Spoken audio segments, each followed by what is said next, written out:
ये नाज़रीन आप देख सकते हैं अंग्रेज़ की कब्र ये है। सर इनकी क्या हिस्ट्री? ये बिल्कुल ये हिस्ट्री यही है कि इन्होंने ना बाबा जी का ना एक दफ़ा ना हुक्का पी लिया था। घर में कब्रिस्तान है, कब्रिस्तान घर में नहीं होते और 400 साल पुरानी कब्रें और 16 कब्रें, इनकी क्या हिस्ट्री है? मुदस्सिर की बातों को लाइक करें, सब्सक्राइब करें और बेल आइकन को प्रेस करें ताकि नए आने वाली अपडेट आप तक पहुंच सके। अस्सलाम वालेकुम नाज़रीन, मैं हूं आपका मेज़बान मुदस्सिर और आप देख रहे हैं मुदस्सिर की बातें। देखते हैं और सुनते कानों को मेरा सलाम। जी नाज़रीन, इसमें मौजूद हूँ एक ऐसे घर में जिसमें 16 कब्रें हैं। जी हाँ, कब्रें घरों में नहीं होती, कब्रिस्तान में होती हैं, लेकिन ये कब्रें घर में हैं और 16 हैं और इनमें से एक कब्र ऐसी है जो कि अंग्रेज़ की है। जी हाँ, मुसलमानों की कब्रों में अंग्रेज़ की कब्र कैसे, क्यों, हम जानते हैं। जो कब्र के जो यहाँ पे घर में जो अफराद हैं जो कब्र का ख्याल रखते हैं, जो कब्र के आसपास रहते हैं, घर में रहते हैं, कि ये कब्रिस्तान तो है नहीं, यहाँ पे गोरख तो है नहीं, लेकिन घर की जो फैमिली है उनसे जानते हैं ये 16 कब्रें घर में क्यों हैं और इन 16 कब्रों में से जो अंग्रेज़ की कब्र है वो। अस्सलाम वालेकुम सर। वालेकुम अस्सलाम। सर हमें ये बताइएगा कि घर में कब्रिस्तान है, कब्रिस्तान घर में नहीं होते और 400 साल पुरानी कब्रें और 16 कब्रें, इनकी क्या हिस्ट्री है? जी बिल्कुल, ये जो सा ये कब्रिस्तान है हमारे घर में और ये हकीकत है, कब्रें भी हैं। ये इसकी हकीकत ये है कि सबसे पहले जो से हमारे बुज़ुर्ग थे वो उनका ये घर थी, उनको ये रजीत सिंह ने गिफ्ट दिया था। तो उसके बाद जब वो उनकी वफ़ात पाई तो सबसे पहले उनकी जगह पे ही उनको दफनाया गया। तो उसके बाद जैसे जैसे उनकी नस्लें बढ़ती रही तो उनका भी इधर ही उनको कहा कि इधर वफ़ात हुई तो हमने अपने वालिद आपकी ना पैरों में जाना है, दफन होना है। तो बस ऐसे ही ये कब्रिस्तान वसी हो गया। मतलब जितने भी यहाँ पे कब्रें हैं ये आपके अपने बड़े अबाउजाद के हैं या दूसरे बंदों के भी हैं? नहीं, बिल्कुल अबाउजात की हैं और किसी की बाइट से कोई कब्र नहीं है। ये हमारी जो शजरा नस्ल जो इनकी बाबा जी की लड़ी चल रही है ये वही लड़ी है और कोई बाइट से कोई नहीं आया। और सिर्फ बस एक अंग्रेज़ की कब्र है जो बाबा जी का मरीद हुआ था और उनकी इतनी ख्वाहिश थी कि ना सिर्फ ना मैं अगर मेरी वफ़ात होगी तो मेरे बाबा जी के पैरों में मेरे दफन करना।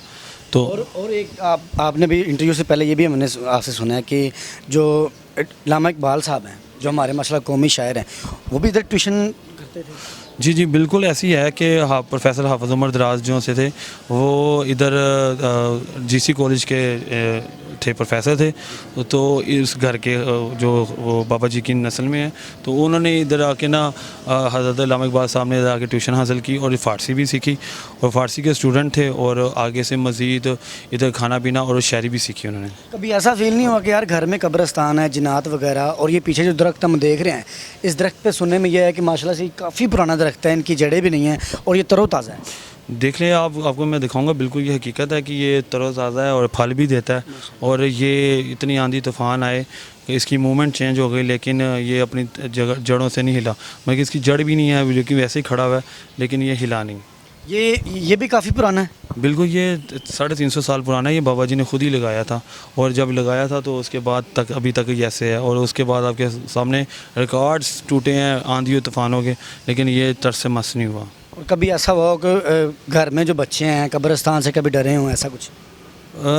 बच्चे अक्सर डर जाते हैं, आपको पता है बच्चे होते हैं डर जाते हैं, लेकिन बच्चों को मासूम होते हैं, उनको नज़र भी चीज़ें आ जाती हैं लेकिन हम उसको इग्नोर कर देते हैं। हम कहते कोई नहीं, कुछ नहीं होता बेटा, कुछ नहीं हुआ, कुछ नहीं आपने देखा।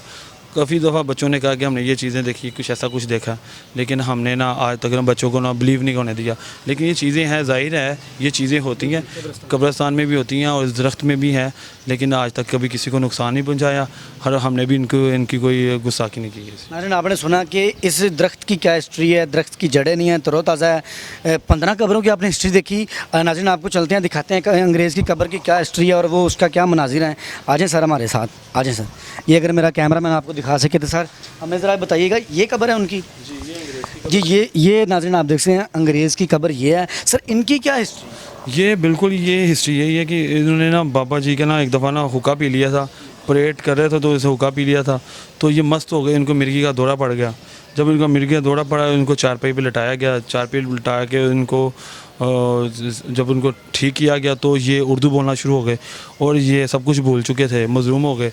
तो इसके बाद उन्होंने बाबा जी की खिदमत करनी शुरू कर दी। उसके बाद ये मुसलमान बाबा जी ने उनको किया और मुसलमान करने के बाद इन्होंने आगे बड़े मुसलमान किए और इन्होंने लोगों को बताया कि देखो लोगों, मैं भी क्रिश्चियन था, ईसाई था और लेकिन मैं भी देखो मुसलमान हो गया हूँ और आप भी मैं बाबा जी की हक़ में बैत करता हूँ तो आप लोग मुसलमान हो। तो इन्होंने आगे बहुत मुसलमान लोगों को किया, हिंदुओं लोगों को।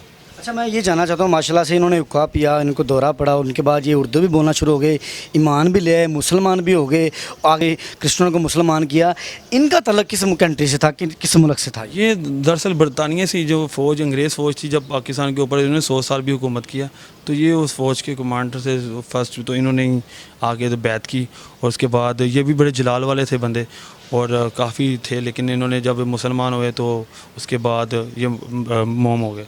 नाज़रीन, आपने देखा है कि जो 15 कब्रें यहाँ पे हैं, इनके बड़े आबाओ अजदाद की हैं, उनकी फैमिली के चश्मो चुराग हमारे साथ मौजूद थे। उन्होंने बड़ी अच्छी हिस्ट्री हमें बताई। हमें इससे बड़ा एक मैसेज गेन होता है कि ये अंग्रेज़ हैं, और वो जो बाबा जी थे माशाल्लाह एक बड़ी शान वाले थे, उनके पास एक इल्म था, उनके पास एक ऐसी क़ुव्वत थी कि वो माशाल्लाह से एक क्रिश्चियन को, ठीक है, एक क्रिश्चियन को एक अपना हुक्का उन्होंने पिया, उनको मिर्गी भी पड़ गई, वो पंजाबी भी बोलने लगे, उर्दू भी बोलने लगे, और उसके बाद उन्होंने और बड़े क्रिश्चियन को मुस्लिम किया। सर, हमें लास्ट में मैसेज इसके बारे में हमारी ऑडियंस को बता दीजिएगा कि ये जो कब्रिस्तान है, इसकी और की कोई ख़ास बात है जो हमें ना पता हो या अभी नाज़रीन को ना पता हो?